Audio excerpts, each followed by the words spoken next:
gent. I never thought a little book like this would affect so many different people. You love words. Okay, I gotta focus. Fine. You're missing out. Finish.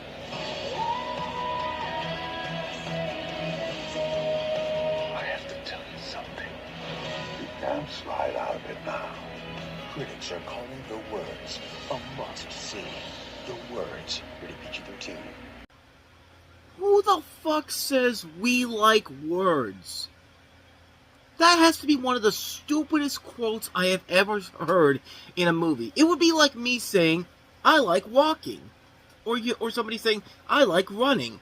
I like moving my hands around. Like, what sense does that make?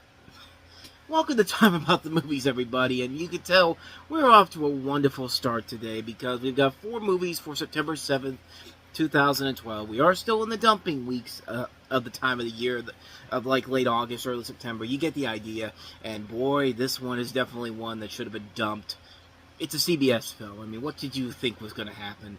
The Words follows a young writer played by Bradley Cooper who finally achieves long sought after literary success. I read that wrong on here. After publishing the next great American novel. There's only one catch. He didn't write it. As the past comes back to haunt him and his literary star continues to rise, Jansen is forced to confront the steep price that must be paid for stealing another man's work and for placing ambition and success above life's most fundamental 3 words. So in this movie, you have not just Bradley Cooper, but also Zoe Saldana, Olivia Wilde, Jeremy Irons, Ben Barnes, Dennis Quaid, and there's a Family Guy episode that's done this a whole lot better. The one where Brian basically just wrote the most blandest script at his book ever, and it became a hit success, and, you know, everything was going great for him, and then he shows up on Bill Maher, with a real-life Bill Maher, and they completely shut him out and make him look like a damn fool. I mean, South Park has done this story, and it's been much better. I mean, there's so many better things you could be doing with a movie like this. I mean, this is a film that is so desperately, hardly trying to get an Academy Award out of these actors, and it's just failing miserably. And like I said, it's a CBS film. CBS films do not look like real movies. They look like bad TV pilots brought to the big screen because, you know, a studio wants to expand their brand and go out and put a movie like this on the big screen thinking it's a real movie. It's not a real movie. It is not a real movie at all. This is a movie that feels like a parody than an actual movie. And I think these directors, I think, are actually friends of Bradley Cooper's too, and I think that was part of the reason why they came on board for this. But no, I'm sorry. This movie is fucking awful, man. This is the literal definition of a movie that is a give us an Academy Award. We don't care how bad our script is. Oscar, please. And the Oscars just say, no, we're not giving it to you because you're fucking stupid. I mean, the movie stopped being believable the moment Olivia Wilde says, I love words. Like, that was the point where it's just like, okay, I can't take this seriously. I can't take this shit seriously at all. I think you get the point here. The movie is bad. The words should be shut the shit down, pretty much, but well, let's go ahead and continue the nightmare, because it only gets worse from here, folks. Let's take a look at Henry Cavill and Bruce Willis starring in The Cold Light of Day. So you found us dead. I owe you an explanation. You're CIA. Een zielslopende actiethriller. Tell me! Met Henry Cavill and Bruce Willis. I'm not leaving this country without my family. The Cold Light of Day. 31 mei in de bioscoop. Oh my god, a plot that is so original and has not been done to death before. Not. Stop me if you've heard this before. The story follows Will, played by Henry Cavill, who finds that his family has been kidnapped by foreign agents searching for a briefcase stolen by his father, Bruce Willis, who forces him to take matters into his own hands to find them. Gee, haven't heard that plot before, except in other movies like Abduction, you know, Target was another one. So many movies where somebody is living their life and they realize that a family member is actually working for a government agency or is actually a spy. Okay, we've seen it done before. Can you do anything different with it? Not this movie. No. We gotta go down all the basic plot points, the basic plot lines, the basic twists and turns that this movie has. And what did you think was gonna happen when they put this out there? This is written by the same guy that wrote The Condemned. and also wrote the sequels to not the originals to The Marine, the direct-to-video sequels to The Marine. Yeah. What more do I don't even think I need to tell you anything more about this. This is a terrible movie. This is a movie that is literally, quite literally, a film that was sitting on a shelf for a long period of time, and then somebody saw the news that Henry Cavill was going to be Superman. Well, let's go ahead and get that hype train going now, which makes no sense because the movie's not even out yet, and so they put this out there. It bombed. What do you think was going to happen? Even if you put it out after Man of Steel, it wasn't going to make any money because it's a fucking stupid movie. It's a movie that makes no sense whatsoever. It's a film that has a lack of action, a lack of a good story, wasting all these talented actors in here. You got Sigourney Weaver in here too. Like, it's dumping season. It's dumping season. That's the only explanation I have for you here. But what more do I even need to say about this? This movie is garbage. The cold light of day. Yeah, you can find better things to do with this. Insert your own. I've lost my train of thought here. I can't think straight because of how terrible these movies are. But now let's get to a terrible movie that's on the level of the Oogie Loves, a movie that's so bad it's actually kind of good. It's called Branded.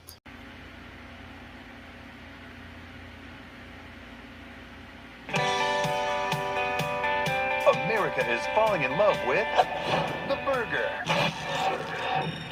Introducing the Super Deluxe Jumbo Juicy Burger. 2.5 pounds of sizzling pure all beef. Try the burger. You'll fall in love.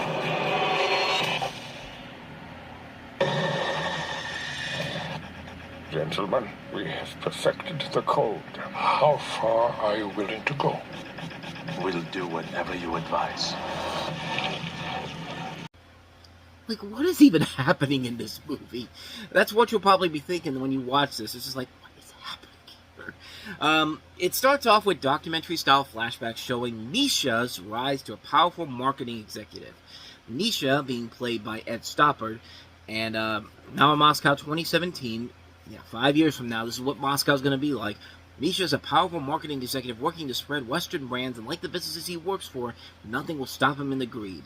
Until the imprisonment and death of an overweight girl undergoing extensive plastic surgery to become skinny, following a vision in which Misha sacrifices a heifer to a god, he begins to receive strange visions depicting the brand's control over people. He returns to work and guided by these visions, Misha attempts to stop the growth of these brands in post-communist Russia by encouraging the brand to attack each other in their advertising campaigns. There is some debate whether Misha believes that the worship of global brands is idolary, and his visions depicting the brands are controlling people, causing them to sin, or whether his belief is the monopoly is evil and his intention to create a Western-style free market economy. Do you really give a shit here? I mean, I might have just sold you by showing that bit where the people working for Christopher Plummer are some kind of aliens. I mean, that's literally what this movie is. This movie is so all over the goddamn place. It makes no sense whatsoever, and yet I admire the hell out of it because of how crazy it was. Like, this movie is unbelievably ridiculous. It's a movie that makes no sense. It's a movie that is all over the place. Maybe there would be a good idea in here, a satirical film, kind of like Fast Food Nation was, which really didn't quite work that well. But this movie is primed to be something that Mystery Science Theater 3000 would devour and just rip to shreds. I mean, that's how so bad it's good this movie is. And you got decent talents in here. You got Max von Sydow. You got Jeffrey Tambor. You got Lily Sobieski. You've got decent actors in here.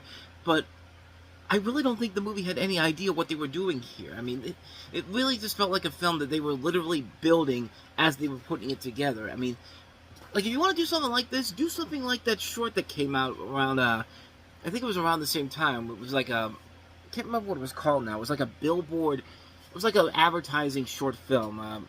I should know the name of this. Logorama was what it was called. It was a short film that came out where you basically had this world where all these corporate logos came together, kind of like the equivalent of Toontown and Who Framed Roger Rabbit, and you had this chaotic showdown with a killer Ronald McDonald going on a crime spree, and then for no particular reason, the whole world just collapses into the center of the earth. And there was a more intriguing movie that you could do with branding than this movie here. I mean, this, Oh my god, man, this is a mess of a film, but a fun mess overall. This is definitely right up there with the Oogie Loves as a movie that is so bad it's good. A so bad movie, I can't recommend it, but if you like really bad, so bad it's good movies, guilty pleasure films, this one's definitely going to be right up your alley. It's that bad of a movie. So there you go, that's branded for you. So, can we find at least one good movie this week? Well, we have the best movie of the week, but then again, that's not really saying a whole lot with Bachelorette. Alright, I like to see you man up. It's the best night of my life, though! I just won't give you what you want. You want someone to put you in your place.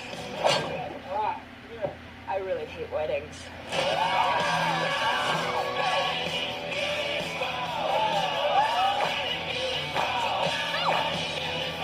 We're missing Katie and Jenna. Yes, we found Katie. Like I said, it's the best movie this week. It's not that great of a movie, though. I mean, it's trying, I'll give it that, but you have a story about three best friends, played by Kirsten Dunst, Lizzie Kaplan, and Isla Fisher. Actually, they weren't best friends, but they're troubled women who reunite for the wedding of a friend, played by Rebel Wilson, who was ridiculed in high school. And this is based off of a play, which is basically originally written as one of the original versions of the director Leslie Headland's cycle of Seven Deadly Sins. And you also have a cast that also includes James Marsden, Kyle Bornheimer, Adam Scott. So there's decent talents all across the board in this film, and there is a good idea in here. The problem is it plays it way too safe. It's a movie that is supposed to be this raunchy comedy, supposed to be in the same veins as something like a Bridesmaids, but when you watch the film, you really come to the realization it's just like, how do you make an independent raunchy comedy and play it so safe and marketable? Like, I don't even know how you managed to do that, but somehow this movie did that, and boy, does it suffer big time. I mean, the jokes really aren't there. The gross-out humor isn't really that impressive. I mean, this movie makes Bridesmaids look like Citizen Kane by comparison, like one of the greatest comedies of all time. This one really doesn't even try at all. It's a boring film. The jokes aren't landing, and it really does feel like a movie made by somebody who saw Bridesmaids' success and said, I want that success for my movie, but I don't have a script as good, but surely it'll find some success on the indie circuit. But I mean, yeah, it just didn't work. It wasn't funny. It wasn't clever. It was just an okay movie. I won't say it's a bad film, but it should have been a whole lot better, considering the talent they had on board, considering the fact that it's a Will Ferrell, Adam McKay production. Like, you expect a lot more from it, but it's just not here with this film. So it's the best movie we have this week, but then again, it's not saying a whole lot. This has been a really, really bad week for movies, and Bachelorette definitely is a really, really bad film. I just realized as I was cutting out there, I contradicted myself by saying that Bachelorette was a really bad film. It's not a bad film. It's just not a good movie. It's just, you get the idea. Like, I didn't like it, but I don't hate it as much as I hated the other movies. That's what I'm trying to say here. So now that we've gotten that out of the way, that's going to wrap this episode of Time About the Movies up. We'll take a look at some films next week. We're finally getting into the movies that the studios believe in. Whether or not they're good, we have to decide for ourselves. And certainly not helping is the first film we have here, the latest installment of the never-ending Resident Evil series, Resident Evil Retribution. We also have the 3D re-release of Finding Nemo, essentially being put out so Disney can see if there is a want for a Finding Nemo sequel that they have been developing. We'll take a look at that. We'll also take a look at Paul Thomas Anderson's latest film, The Master, with Joaquin Phoenix and Philip Seymour Hoffman. We also have Josh Radnor following up last year's Happy Thank You More Please with Liberal Arts. Anything else? Trying to look to see. I think that's it. I think it's just Liberal Arts, The Master, Finding Nemo, Resident Evil Retribution. Four films overall to take a look at. At least it'll be better than this week's, because, yeah, this week's movies that was tough. That was tough for me to get through. So, with all of that said, thank you so much for watching this. I hope you enjoyed it. If you did, please go ahead and do me the honors of hitting that like button, that subscribe button, and that notification button. Also, don't forget to check out our playlist, and don't forget to check out the last episode we did. With all that said, whether it's in the past, the present, or the future, I will see you at the movies. Take care.